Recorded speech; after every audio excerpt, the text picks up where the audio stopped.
Hello everyone, welcome to the online classes. देखें, इस video में हम जैव ईंधन क्या है और इनकी जनरेशन से क्या तात्पर्य है, इस पर चर्चा करेंगे। तो जैव ईंधन क्या है, इसको एक डेफिनेशन छोटी सी लेते हैं कि उससे समझिए क्या कि fuels manufactured from the biomasses are the biofuels, यानी फ्यूल्स मैन्युफैक्चर्ड from the biomasses are the biofuels। Biofuels वे सारे फ्यूल्स हैं जो बायोमास से जो है प्राप्त किए जाते हैं। तो इतनी छोटी सी डिफिनीशन है। और अब देखने की बात क्या है कि बायोमास क्या हुआ। बायोमास वो सब कुछ जो बायोडिग्रेडेबल फ्रैक्शंस है प्लांट्स का और ऑर्गेनिक मैटर्स का, इंडस्ट्रियल वेस्ट का, म्यूनिसिपल वेस्ट का, यानी बायोमास को अगर जानना चाहें तो यह है बायोडिग्रेडेबल फ्रैक्शंस हैं। बायोमासेज आर द बायोडिग्रेडेबल यानी जैव विघटनकारी डिग्रेडेबल फ्रैक्शंस हैं of agri products, industrial waste या म्यूनिसिपल, ये नगर पालिका के जो वेस्ट हैं, नगर पालिका के वेस्ट आप समझ रहे हैं कि नगरों में भी बहुत सारा कूड़ा करकट तैयार होता है। वो तो जो भी ऐसे बायोडिग्रेडेबल फ्रैक्शंस हैं, if they are use to manufacture the fuels then they are known as biomasses, and उनसे जो फ्यूल तैयार हुआ वो आपके क्या हुए, बायोफ्यूल्स हुए। ठीक है, तो इसकी 4 जनरेशन्स की बात की जाती है। उन जनरेशन्स के संदर्भ में बात करें, देखें वो चारों जनरेशन्स क्या हैं। जो फर्स्ट जनरेशन है वह क्या है, जो बायोफ्यूल तैयार किया जा रहा था वह अगर फूड क्रॉप्स और फूड प्रोड्यूस से प्राप्त अगर हो रहा है, तो फूड क्रॉप्स जैसे आपका हुआ मेज़ हुआ, कॉर्न हुआ, शुगर केन हुआ, है कि नहीं, केन हुआ, रैपसीड हुआ, पाम हुआ, है कि नहीं। तो इन सब से सोयाबीन हुआ। तो इनसे जो है कि ये these are the food crops, और इनसे अगर बायोफ्यूल तैयार किया जा रहा है तो देखने की बात क्या है, biofuels are prepared or manufactured by the same process, nearly the same process as we do gain the beer and wines। beer और wines making के लिए जो beer और wine मेकिंग के लिए जो प्रोसेस है, उन्हीं प्रोसेस से जो है कि आपका बायोफ्यूल तैयार होता है इनसे। तो इनसे फूड क्रॉप्स से जो जब बायोफ्यूल तैयार किया जाता था, तो वो जो वक्त था बायोफ्यूल के इतिहास में, उसे फर्स्ट जनरेशन ऑफ बायोफ्यूल कहा गया।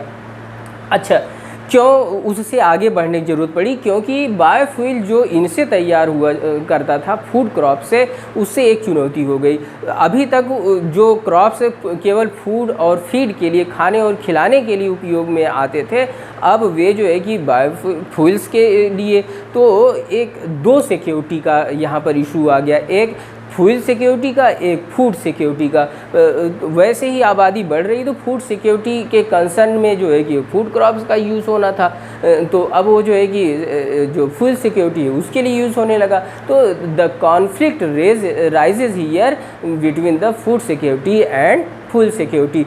Therefore the world suppose to move ahead with other options तो अदर ऑप्शंस के साथ दुनिया को आगे बढ़ना था, तो सेकेंड जनरेशन की बात आती है। सेकेंड जनरेशन में फिर क्या होगा, जाहिर सी बात है इस मुद्दे को सॉल्व करेंगे। यहाँ फूड क्रॉप्स था, यहाँ नॉन फूड क्रॉप्स, यानी अब ऐसी जो है कि क्रॉप्स का यूज़ करेंगे जो नॉन फूड क्रॉप्स है, और नॉन एडिबल आयल्स वाली जो नॉन एडिबल आयल्स वाले जो प्लांट है, जैसे आपका कैस्टर हो गया, जैट्रोफा हो गया, तो जैट्रोफा और कैस्टर जो है कि और कैस्टर का प्रयोग जो है कि यहाँ पर होने लगा, नॉन एडिबल आयल्स वहाँ से निकलते हैं, और उससे जो है कि नॉन फूड क्रॉप्स से हमने बनाया क्या, बायोडीजल बनाया। तो ये जो है कि यहाँ बनने से सेकेंड जनरेशन की जो ईंधन है, सेकेंड जनरेशन की बायोफ्यूल वो आने लगी। अब देखने की बात यह है कि थर्ड जनरेशन बायोफ्यूल क्या है। थर्ड जनरेशन में इससे थोड़ा और आगे चला गया, अब दुनिया और आगे चली गई है। अब क्या करते हैं कि एल्गी जो है, यानी जो शैवाल हैं उनका प्रयोग कर रहे हैं। शैवाल से बायो जो है कि डीजल और जेल फ्यूल, इससे तो बायोडीजल और जेल फ्यूल भी तैयार कर रहे हैं, है कि नहीं। तो एल्गी से जो प्राप्त हो रही है बायोफ्यूल, उसे ग्रीन हाइड्रोकार्बन भी कहा जाता है। तो ग्रीन हाइड्रोकार्बन क्या है, इसके संदर्भ में जो है कि अभी कभी आपसे प्रश्न चर्चा होती है तो आप सीधे से इसका संदर्भ करेंगे, एल्गी से प्राप्त होने वाली बायोडीजल या बायोफ्यूल को जो है कि बायोफ्यूल में फिर जेल फ्यूल और बायोडीजल दोनों आ गए, ये सब तो ये जो है कि ग्रीन हाइड्रोकार्बन कहलाएंगे, ठीक है। अच्छा, अब थर्ड जनरेशन से भी आगे क्या जो है कि बायोफ्यूल का किस्सा चला गया है, तो निश्चित रूप से अब फोर्थ जनरेशन की we are now in the fourth generation of biofuels का फोर्थ जनरेशन से क्या संदर्भ है। ये संदर्भ है कि अब देखिए बायोफ्यूल तैयार करने के साथ साथ, यानी सस्टेनेबल एनर्जी रिसोर्सेज का, सस्टेनेबल एनर्जी को तैयार करते समय हम एक और काम कर रहे हैं, वो क्या, ट्रैपिंग एंड स्टोरेज या स्टोरिंग ऑफ CO2 को ट्रैप और स्टोर करने की भी जो है कि प्रक्रिया इसके साथ जब मैन्युफैक्चरिंग में वो शामिल कर ली जाती है, तो वह आज की जनरेशन का कमाल है। बायोफ्यूल मैन्युफैक्चरिंग प्रोसेस में trapping and storing of CO2 when is involve, it is the fourth generation process of the biofuel manufacturing. Biofuel manufacturing का ये फोर्थ जनरेशन कहलाएगा, जब उसमें ये सस्टेनेबल एनर्जी का प्रोडक्शन हम कर रहे हैं, और वह भी ट्रैपिंग ऑफ CO2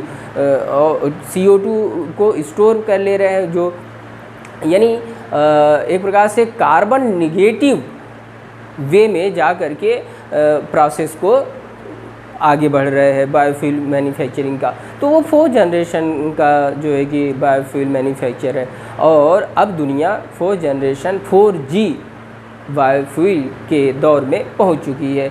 और हम जो प्रधानमंत्री जीवन योजना में चर्चा किए हैं, उसमें सेकेंड जनरेशन का जो बायोफ्यूल मैन्युफैक्चरिंग है, बायोएथेनॉल्स का संदर्भ उस पर है। तो ये जो ग्रीन हाइड्रोकार्बन है, ग्रीन हाइड्रोकार्बन में क्या क्या चीज़ें आ गई, बायोफ्यूल एल्गी से तीन चीज़ें प्राप्त होती हैं, बायोफ्यूल, एथेनॉल और जेल फ्यूल। तो ये जो है कि एल्गी से तीन प्राप्त होती, थर्ड जनरेशन जिसे ग्रीन हाइड्रोकार्बन के है। तो इस प्रकार से आपने ये चारों जनरेशन के बारे में जान लिया, और ये चार जनरेशन के बारे में नॉलेज होना आज की डेट में ज़रूरी है बायोफ्यूल का। आप 3G 4G और 5G वाले ज़माने में जी रहे हैं, नेटवर्क का जहाँ ज़माना चल रहा है, तो बायोफ्यूल का भी ज़माना जो है कि फोर्थ जनरेशन तक पहुँच गया है। तो इसके बारे में भी जानना थोड़ा ज़रूरी है। Okay, thank you for watching.